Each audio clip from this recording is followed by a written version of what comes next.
Hello everyone, welcome back to the lecture series of PECD.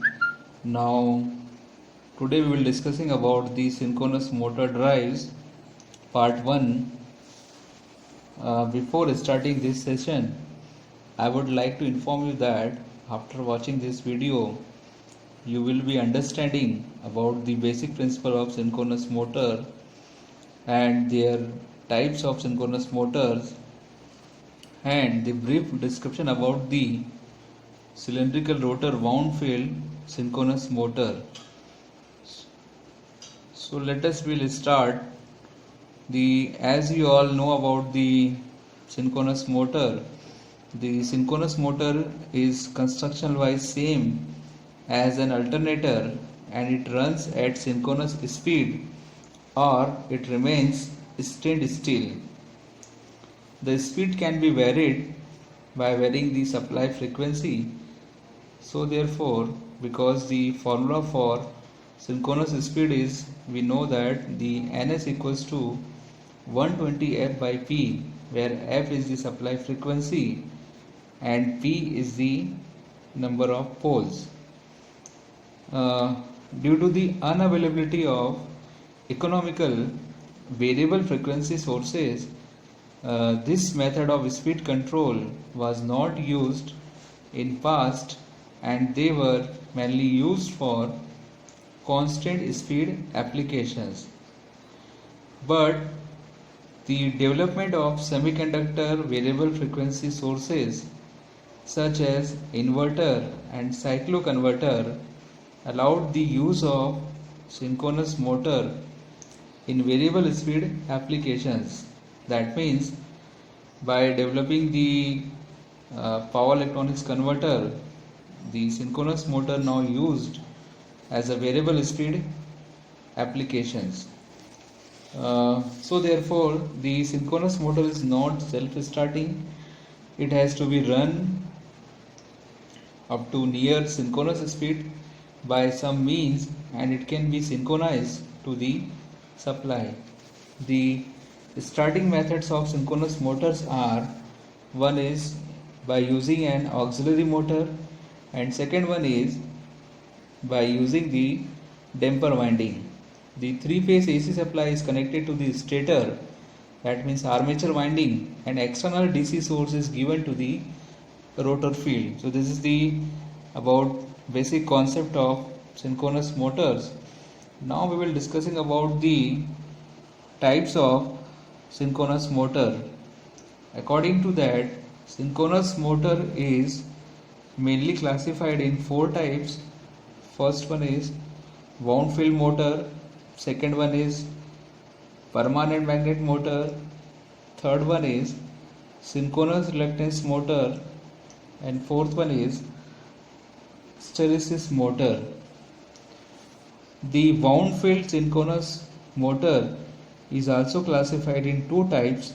One is cylindrical rotor type motor and second one is salient pole type of rotor. But now in our today's lecture we will discuss only the cylindrical rotor type wound field synchronous motor. As you observed in this slide, the cross sectional view of synchronous motor. In this figure you have observed the stator and rotor and their windings, how it is constructed. Now first we will discussing about the cylindrical rotor wound field synchronous motor. So how it is constructed? So I am deriving here, I am construct here the cylindrical rotor. This is the conductor. As you assume that this is not, this is the looking like as a cylindrical type. I just explained here.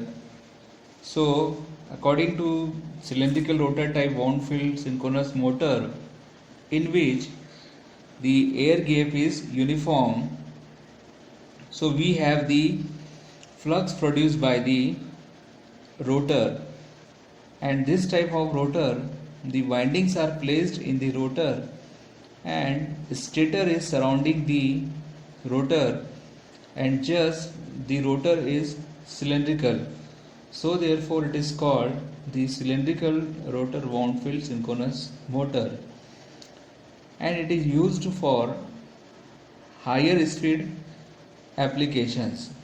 The wound field synchronous motor is generally used for very high power applications in the range of megawatt. So this is the basic construction of cylindrical rotor type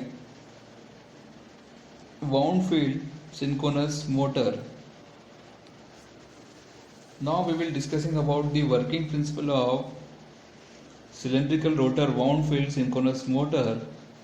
According to that, the rotor is provided with DC field winding and damper winding. The stator contains three-phase winding and it is connected to the AC supply.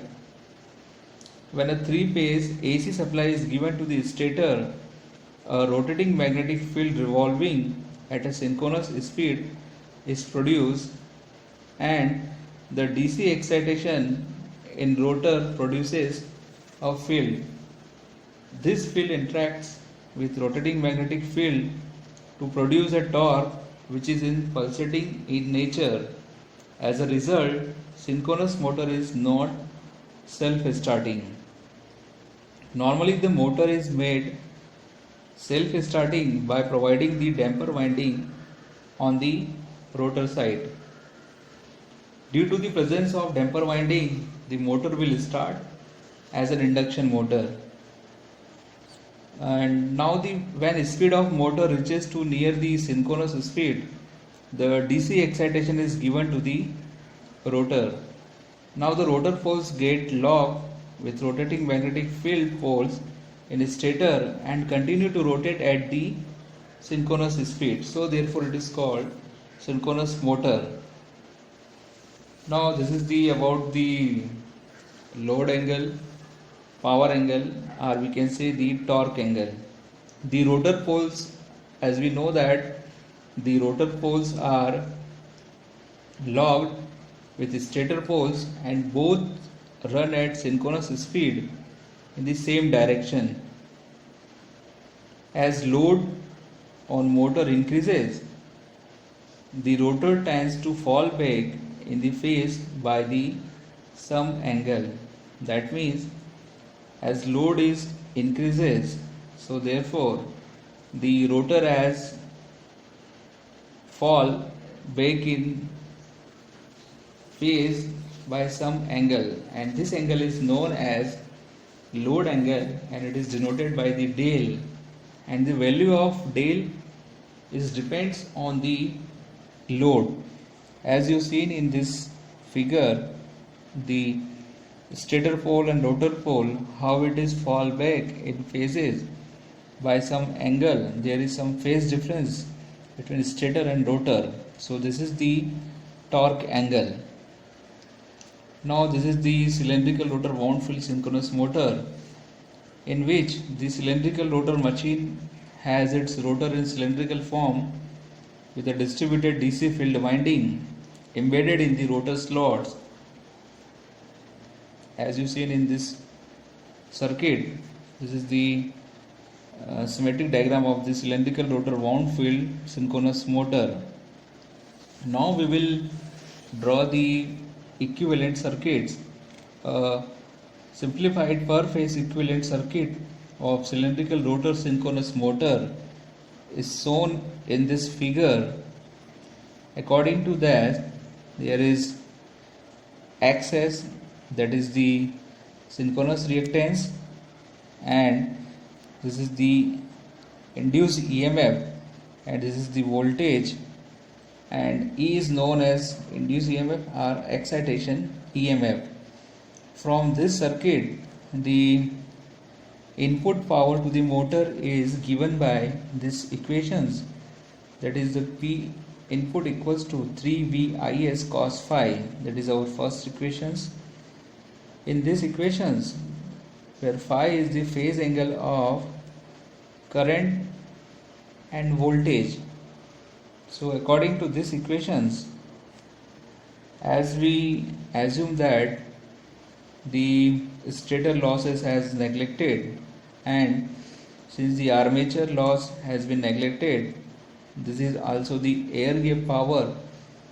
As no power is transferred to the rotor circuit, all of the air gap power is converted into the mechanical power. Hence there is no any loss, all losses are neglected.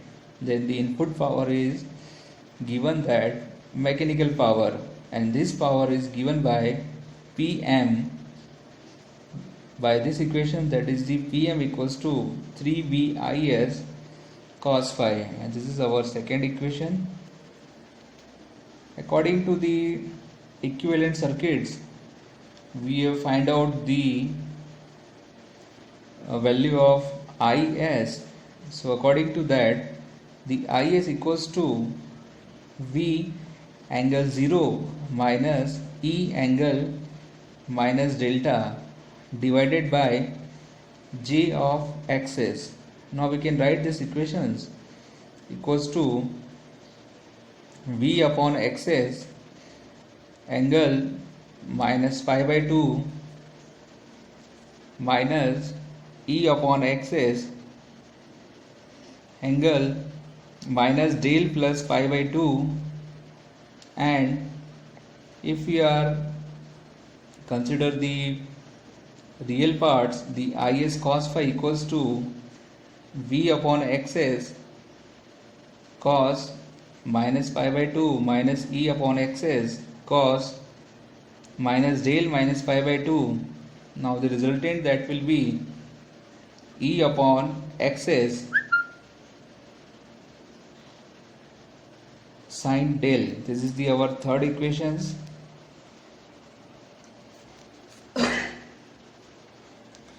Now substituting these value in equation number 2, and we will getting the Pm equals to 3V upon xs sin del.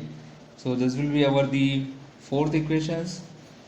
The rotating field produced by the stator moves at a synchronous speed, and which is given by omega ms equals to 4 pi f divided by p in radian per second. This is our fifth equations,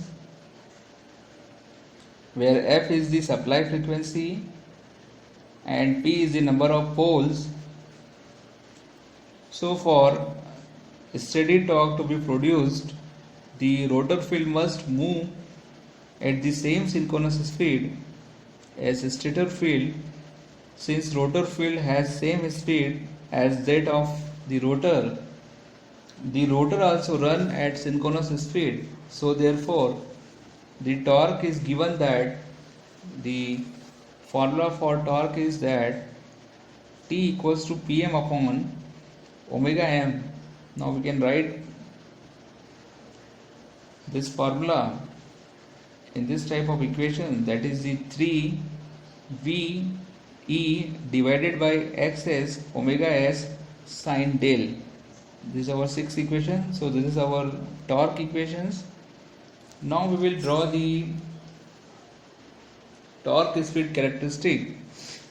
So according to that, for a given field excitation, the E is constant. So therefore mechanical power and torque are proportional to the del, and this del is called torque angle or power angle, as we studied in previous slide. So according to this speed torque characteristic, as you observed in this figure, the graph is plotted between speed and torque. Here speed is constant because this is a synchronous motor, and according to that, if we draw the characteristic, so this will be the first quadrant, this is the second quadrant. So according to that, this is the speed is constant and this is the pull out torque. We know that this is the pull out torque, or we can say this is the maximum torque. When it will comes to the maximum torque, the this is the motoring region and this is the braking region. The motoring region or motoring torque is obtained when del is positive and E lags behind the V, and whereas the generative braking is obtained when del is negative or E leads the V voltage. And in this speed torque characteristic, you observe that, so this is the pull out torque in motoring region and this is the pull out torque in the braking region. So beyond this value, the synchronous motor gets their synchronism. That means after that, this is the value of maximum torque and this is the constant speed, and this is what is called the synchronous speed. The regenerative braking will get when the del is negative, and you know that we will getting the maximum torque when del equals to 90 degree. If it is plus 90 degree, then that will be motoring torque, and if we are getting the minus 90 degree, it will be the braking torque. As we know that the maximum torque Tmax or pull out torque is reached at del equals to plus minus 90 degree. If the load torque exceeds Tmax or pull out torque, the machine pull out of synchronism according to this speed torque characteristic. Now we are discussing about the advantages of synchronous motor. First, one of the major advantages of synchronous motor is the ability to control the power factor. In synchronous motor, the speed remains constant irrespective of loads. Second one, this helps in industrial drives where constant speed is required irrespective of the load is driving. Third one is the synchronous motor can be constructed with wider air gaps than induction motor, which makes these motors mechanically more suitable. Next one is, in synchronous motor, the electromagnetic power varies linearly with the voltage. And last one is that the synchronous motor usually operate with higher efficiency, that means more than 90 degree, especially in low speed and unity power factor applications compared to the induction motor. Now there are some disadvantages of synchronous motor. That is the first, synchronous motor cannot be started on the load, that means its starting torque is 0. Second one is, when loading on the synchronous motor increases beyond its capability, the synchronism between rotor and stator rotating magnetic field is lost and motor comes to halt.